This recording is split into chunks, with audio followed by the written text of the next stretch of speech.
Tiba waktunya untuk kita bersama kembali. Sekarang sudah pun sampai untuk kita bercerita, mengetahui lebih lanjut berkenaan dengan segmen Astrawani ini, di mana tajuknya kita bawakan di sini, asas penting dalam merangka penulisan kreatif ataupun novel. Kita bersama dengan narasumber sudah pun hadir, kita junjung di sini, Awangku Muhammad Nur Safiuddin bin Pengiran Haji Harun merupakan ahli jawatan kuasa tadbir Astrawani. Assalamualaikum. Waalaikumsalam. Apa kabarnya hari ini, Awangku? Sehat? Alhamdulillah sehat. Alhamdulillah. Rasanya ini kali pertama ya kita bersua. Ya, kali pertama. Kali pertama juga Awangku wawancara di sini. Ya, betul. Okey, jadi kali pertama pastinya kita excited, kita teruja untuk mengetahui lebih lanjut berkenaan dengan tajuk hari ini. Di sini dalam tajuknya ada yang dinamakan sebagai penulisan kreatif. Tapi penulisan kreatif ini, adakah ia tulis caption Instagram? Adakah ia tulis di buku? Apa sebenarnya dimaksudkan dengan penulisan kreatif ini? Mungkin dapat dijelaskan. Silakan. Okey, terima kasih. Bismillahirrahmanirrahim. Assalamualaikum warahmatullahi wabarakatuh. Sebelum saya membincangkan dengan lebih lanjutlah tentang penulisan kreatif ini, saya ingin mengucapkan terima kasih kepada pihak Radio Television Brunei, terutamanya Rampai Pagi kerana sudi memberi ruang kepada Astrawani untuk membincangkan tentang bahasa, sastra dan budaya. Okay. Penulisan kreatif ini yang merupakan proses menghasilkan karya atau teks secara kreatif, imajinatif atau menariklah untuk disampaikan. Macam menyampaikan gagasan ke idea, cerita, pengalaman dan sebagainya. Jadinya walaupun tujuan umum penulisan kreatif ini ya macam bahan bacaan kan tu untuk menyeronokkan, tetapi ia diselitkan juga dengan pengajaran untuk dihayatilah kepada pembaca. Jadinya ia berbeza ni dengan penulisan non kreatif. Kalau non kreatif kan ia macam lebih kepada bersifat akademik, atau penulisannya tu lebih menekankan kejelasan atau kebenaran informasi. Kemudian bahasanya tu indah boleh jauh berbelit-belit, macam straightforward. Tetapi ia berbeza dengan penulisan kreatif ini, ia menggunakan bahasa yang indah. Kemudian penulis satu bebas menggunakan gaya bahasa. Dan satu bebas berimajinasi, berkreativiti. Dan bebas dia orang tu macam kalau kan bereksperimen dengan struktur cerita tu kan orang dibenarkanlah macam tu. Jadinya penulisan kreatif ini terbahagi kepada dua, ada prosa dan puisi. Tetapi perbincangan pada hari ini yang memfokuskan kepada penulisan kreatif yang berbentuk prosa sahaja, fiction, khususnya novel. Dan pastinya setiap hasil ataupun karya yang dihasilkan itu mempunyai objektif, dan kita ingin mengetahui apakah antara objektif penulisan kreatif ini, mungkin dapat Awangku jelaskan. Silakan. Antara objektif penulisan kreatif ini, yang pertama ia mengasah minda penulis itu macam untuk berfikiran dengan lebih luas, dengan kreatif kan dalam menghasilkan karya itu. Kemudian ia memperkasakan sesebuah bahasa. Contohnya macam tadi menggunakan bahasa Melayu kan. Jadinya digunakan itu bahasa Melayu ni ia macam digunakan sebagai medium untuk tadi menyampaikan. Termasuklah juga dalam penulisan. Jadinya penulis satu macam dalam yang mencuba untuk menulis satu, ia mencari kosakata yang bersesuaian. Jadinya secara indah langsung ia menambah kamus penulis satulah sendiri. Kemudian ia sebagai luahan perasaan ke macam menyampaikan pendidikan kepada pembaca tentang apa saja bidang lah. Jadinya fungsinya pun memang sebagai bahan bacaan, tetapi tetap untuk menyampaikan sesuatu pengajaran lah kepada pembaca. Jadi kita dapat rumuskan ialah sebagai satu penulisan yang betulkan sekiranya salah ya, bukan fiksi maksudnya. Ya, betul. Bukan fiksi ya. Tapi kadang mungkin ramai yang masih belum mengetahui secara lebih lanjut lagi. Novel ini adakah ia macam majalah? Adakah macam mana penulisannya? Mungkin secara definisinya mungkin dapat Awangku terangkan lagi. Silakan. Okey, terima kasih. Jadinya kalau melihat definisi novel ini memang banyaklah yang diperkatakan oleh yang tadi sarjana atau para akademik. Tapi saya akan memetik dua sahajalah. Yaitu yang pertama, Haji Nur Azmi Kuntum ini, beliau menyatakan bahawa sebuah novel itu mengandungi kira-kira 20,000 patah perkataan, atau kira-kira 100 muka surat patah perkataan. Minimum 100 maksudnya? muka surat. Kira-kira itu, kira plus minus lah. Ya, ya. Plus minus. Dan berjarak langkau 2, artinya double spacing. Dan memang diakui juga menulisan novel ini bukannya yang tadi mudah, pasal ya memang panjang lah, macam diibaratkan macam membangun sebuah rumah. Artinya mesti memerlukan masa, mesti ada kemahiran apa juga. Kemudian menurut Hashim Ismail, novel ini berbentuk prosa yang memuatkan pengalaman kehidupan manusia dengan kesinambungan cerita yang jangka waktu yang panjang. Artinya so itu macam penting bagi seseorang penulis itu sebelum dia mula menulis itu mesti dia merangkalah dulu. Kerana macam supaya tadi faham dulu yang asas macam biasa katakan untuk melangkah dengan lebih jauh lah. Kadang-kadang ada yang kalau bagi yang meminati dalam dunia novel ini ya, ada fiksi sama reality ya. Karena perbezaan dia cuma tu. Jadi nanti akan ketani mungkin ada masa ketani kupas. Bagaimana untuk merangkai sebuah penulisan novel ini? Apa asas penting yang mudah dan dapat diaplikasikan oleh penulisan baru ini? Mungkin sebagai yang baru berkecimpung dalam dunia penulisan novel ini. Okay, macam sebagai penulis baru termasuk saya lah yang macam saya pun mengaplikasikan je perkara ini. Jadinya untuk memulakan ini memang yang tadi sukarlah pada awal pasal ya macam memerlukan macam beratus-ratus halaman kan novel ini. Jadinya asas yang saya nyatakan ini bagi saya pentinglah untuk diambil perhatian oleh penulis baru.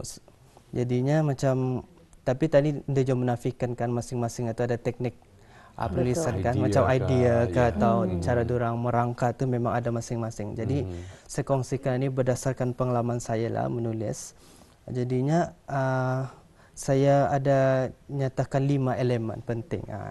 Iaitu yang pertama tema atau isu yang dibangkitkan, sinopsis, itu pelukisan watak dan perwatakan, setting atau latar tempat dan masa. Yang kelima plot. Jadi yang kelima-lima ini penting lah. Jadi akan saya cuba ringkaskanlah satu persatu. Yang pertama itu tema.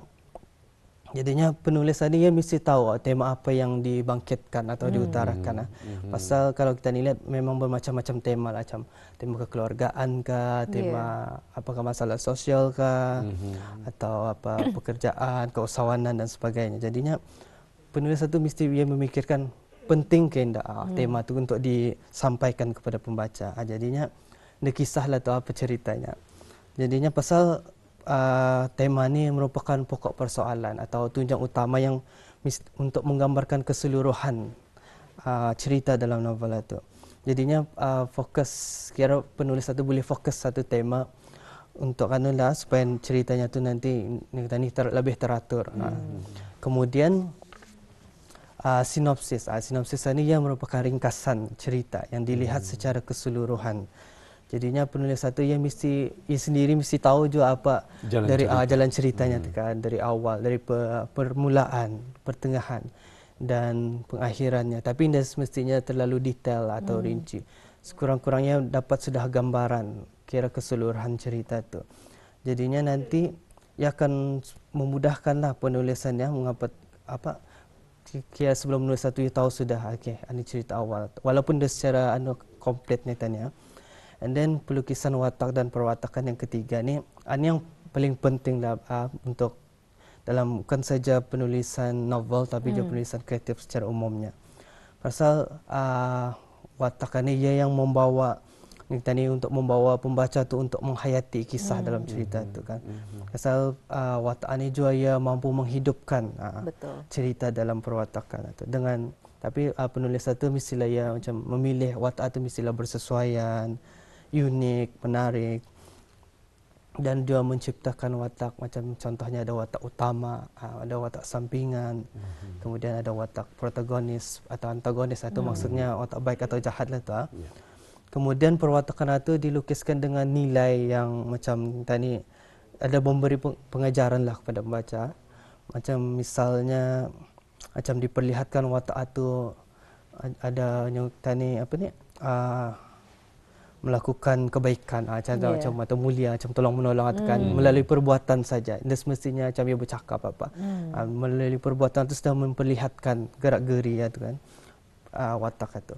Kemudian yang paling penting juga dalam watak dan perwatakan ini dilihat tentang umur. Kadang-kadang penulis juga mesti memperhatikan umur ini kan. Macam kalau umur 12 tahun macam mana perwatakannya. Macam pelajar universiti macam mana kan perwatakan, jadinya mesti dilihat juga kesesuaiannya tu. Kemudian yang keempat iaitu setting, latar tempat dan masa.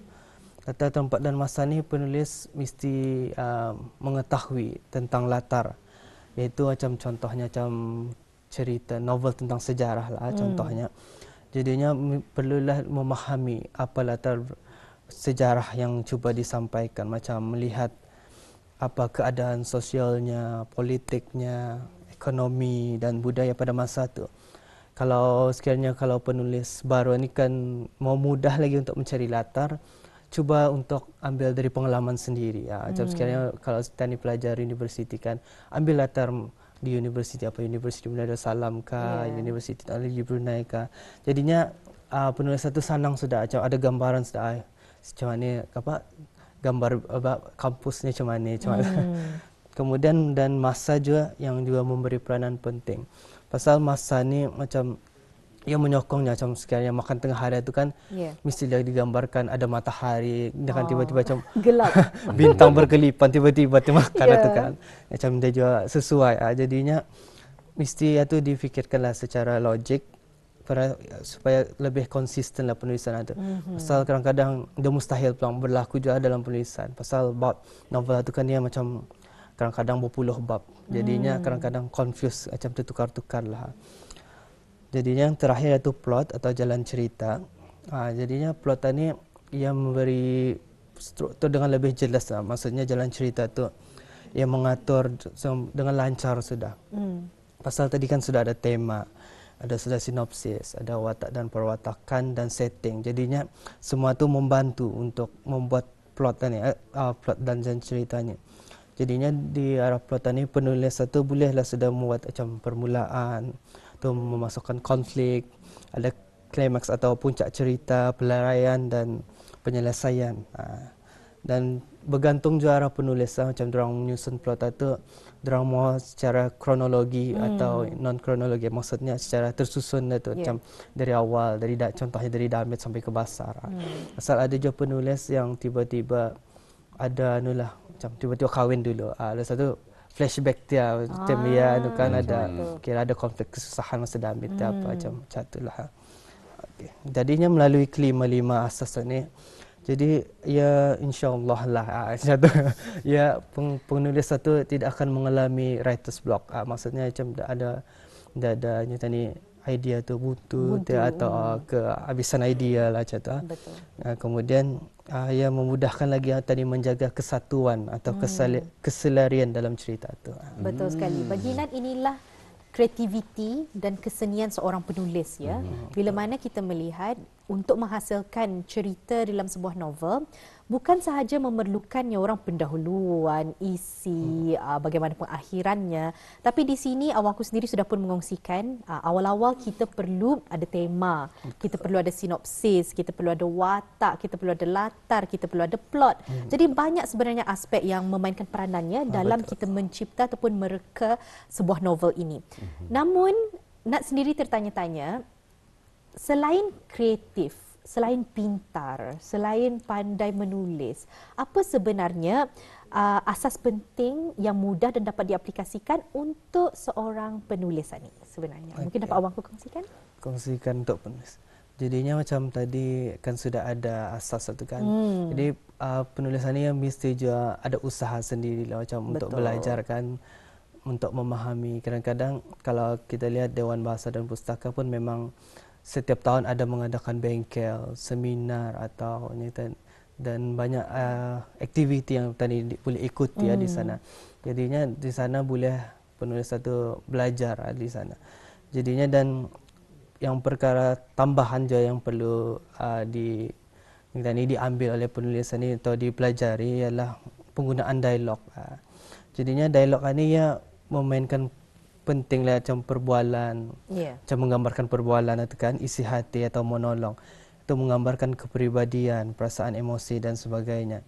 Jadinya pembaca itu akan mudah memahami dan seolah-olah berinteraksi ya dengan macam seolah-olah diorang itu masuk bersama watak itu, mendalami watak. Macam sekiranya watak itu marah ke, macam emosi apa itu diorang dapat merasakan lah macam itu. Kemudian penulis baru ini yang mengiklankan dia peluang semestinya macam berharapkan kepada saja yang tadi talent atau bakat sendiri. Ia juga memerlukan usaha yang saya kata tadi itulah usaha-usaha tu. Bagaimana macam kadang-kadang ada yang pandai itu kan macam punya bakat tapi ada kekangan masa dia. Satu ada macam ada itulah macam itu macam ada writer's block apa segala macam itulah. Jadinya yang perlu diambil perhatian juga ialah bagaimana penulis satu memastikan plot atau peristiwa penting itu berkaitan antara satu bab dengan satu bab itu. Jadinya walaupun susunan novel itu indah secara kronologi tadi tapi tetap ada kaitan, cerita setiap bab itu ada kaitan-kaitannya. Kemudian penulis satu juga mesti mewujudkan elemen-elemen suspense, salah satu ketegangan yang dapat memberi emosi kepada pembaca agar lebih menarik dan tidak mendatar atau monoton. Jadinya di samping kreativiti itu perlu juga imajinasi. Kadang-kadang orang fikir imajinasi ini penting dalam penulisan. Sebenarnya itulah yang menyokong macam kuatnya imajinasi itu tadi menggambarkan sebuah peristiwa ke apa tu. Pasal kadang-kadang tadi tidak pernah merasai tapi tadi kan cuba menyampaikan tema itu kan, jadinya itulah yang membantu. Dan juga penulisan ini boleh macam dengan kepesatan teknologi masa ini kan boleh membantu. Macam mana usul sekarang tadi kan menggambarkan di United Kingdom lah sekiranya. Sana ada dari YouTube pun boleh kan tadi melihat. Dia semestinya tadi datang ke sana. Itulah sekira antaranya lah. Okey, terima kasih mengungsikan awakku. Dan ada satu soalan di mana terinspirasi daripada perkongsian awakku sendiri sebentar tadi berkenaan dengan writer's block. Jadi kita kongsikan dahulu dengan penonton kita. Mungkin ada yang belum tahu kalau writer's block ini apa tu bahasa Melayunya ya secara literalnya. Tapi writer's block ini adalah bila mana seorang penulis itu menemui jalan buntu ataupun ia tidak ada idea. Kehilangan idea. Anda tahu lah pasal ni jalan ceritanya akan macam mana, apalagi cerita seterusnya untuk chapter yang seterusnya. Tapi mungkin awangku sebagai seorang penulis lah jo mungkin dapat kita katakan ya. Bagaimana seorang penulis itu dapat mengatasi writer's block? Okey. Ya kalau ini bagi pengalaman saya sendirilah. Pertama inilah yang saya mesti merangka dulu. Mesti satu persatu dirangka apa. Pasal yang asas ini bagi saya penting lah. Pasal kalau sudah asas tadi kadang-kadang tadi confuse dengan asas sendiri atau macam apa ayo punya temanya apa. Kemudian itu yang menyebabkan writer's block itu. Artinya ia mesti memulakan dengan asas inilah dulu. Kemudian bagaimana saya mengatasi macam kadang-kadang writer's block ini macam saya menggambarkan sesuatu tempat atau saya mesti membuat kajian, maksudnya research data. Macam contohnya dari novel-novel macam penulis yang lain.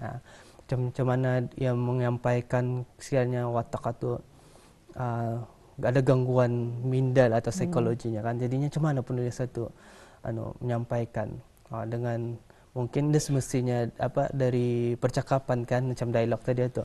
Ada juga macam aktiviti maksudnya perbuatannya yang suka berkurang dalam bilik. Jadi itu macam memberi idea lah tambah supaya tani berharap. Kadang-kadang tani pun macam dia terfikir kadang-kadang menulis itu dia semestinya tani mengikut nih yang tani tulis. Kadang-kadang ada bertambah ada. Betul. Jadinya terpulanglah sebenarnya kepada penulis atau sendiri untuk mengatasi writer's block atau macam sekiranya dia sanggup untuk membuat atau tadi boleh ada jalan lain kan macam ada alternatif lah tu macam untuk menggambarkan sesuatu keadaan itulah. Kalau kembali kepada soalan Nat tadi ya, saya jadi teringat ataupun terpanggil untuk mungkin mengongsikan sesuatu silakan. ya. Ada dua perkara yang penting bagi saya sebagai seorang novelis. Kalau saya salah, tolong awangku perbetulkan ya. Kita ni perlu ada dua perkara, iaitu suka berangan-angan dan penghayatan yang tinggi. Betul sekali. Macam mana pandangan Nat sendiri? Kalau Nat sendiri, Nat sangat setuju sebab Nat Dari pernah ada membaca. angan-angan, kita akan tidak ketandusan idea. Betul sekali. Sebab Nat pernah ada membaca, katanya kita semua sebagai seorang manusia cuma mempunyai satu nyawa kecuali seorang penulis. Ia ada nyawa sebanyak mana watak yang ia cipta. Jadi di sana sangat kesinambunganlah, ada kesinambungannya dengan apa yang Is kongsikan. Sebab bila mana sekiranya kita bayangkanlah kita seorang penulis. Kami bukan penulis lah, Wangko. Okay? Kita cuma boleh bayangkan. Tapi sebagai seorang yang suka menulis juga dan sangat meminati seni menulis ini, bagi Nat, bila kita memberikan penghayatan dan hidup di dalam penulisan kita, ia jadi lebih sampai arah orang. Jadi sesuatu yang kita buat dengan hati yang tulus ikhlas, dengan hati yang betul-betul berseni, ia akan sama dengan apa yang kita ni buat secara kosong, nada penghayatan. Dengan hati yang kosong, kita ni buat cerita tu pasal boring, bosan, ia akan ada bezanya. Sebab itu untuk menjadi seorang penulis, kita perlunya ada penghayatan dan kuat berimajinasi. Berimajinasi, kerana boleh kita ni wujudkan satu cerita di dalam satu novel ataupun satu karya yang lain, di dalam sebuah pesawat sahaja. Lokasinya tidak jauh, tapi berlakunya pesawat itu akan terhempas.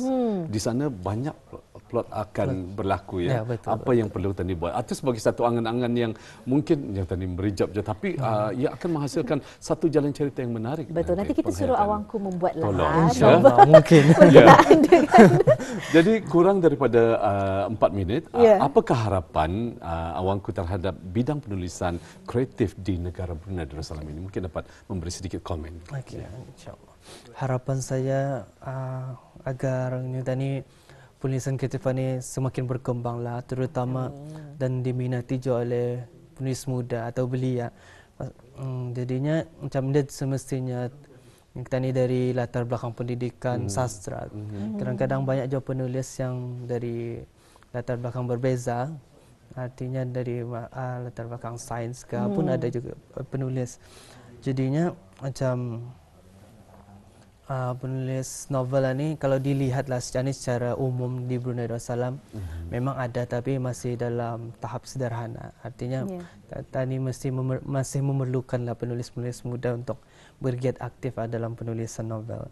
Jadinya dan saya juga tadi ada mengongsikan tentang Dewan Bahasa dan Pustaka. Jadinya diorang sana sentiasa mengadakan aktiviti, mengadakan bengkel penulisan novel, penulisan cerpen dan sebagainya, untuk tani sebagai penulis baru untuk tani ikut untuk belajar sama-sama dengan diorang menyediakan pakar-pakar yang bersesuaian dengan bidangnya.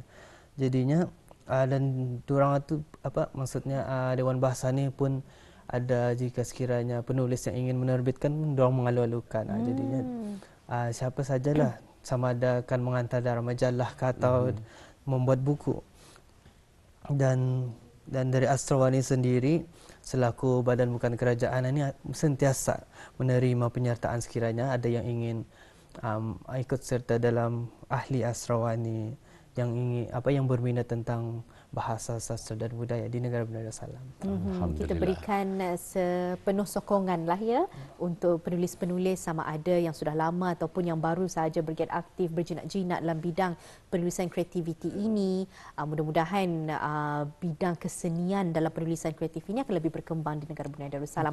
Apapun, setinggi-tinggi junjung kasih kami ucapkan kepada awakku sendiri berkesudiannya datang ke Studio 4. Sangat seronoklah topik kita pada hari ini. Sesuatu yang baru lagi kita belajar berkenaan dengan penulisan kreatif novel pada hari ini. Sekali lagi, setinggi-tinggi junjung kasih. InsyaAllah kita akan bersua lagi lain kesempatan. Assalamualaikum. Waalaikumsalam warahmatullahi wabarakatuh.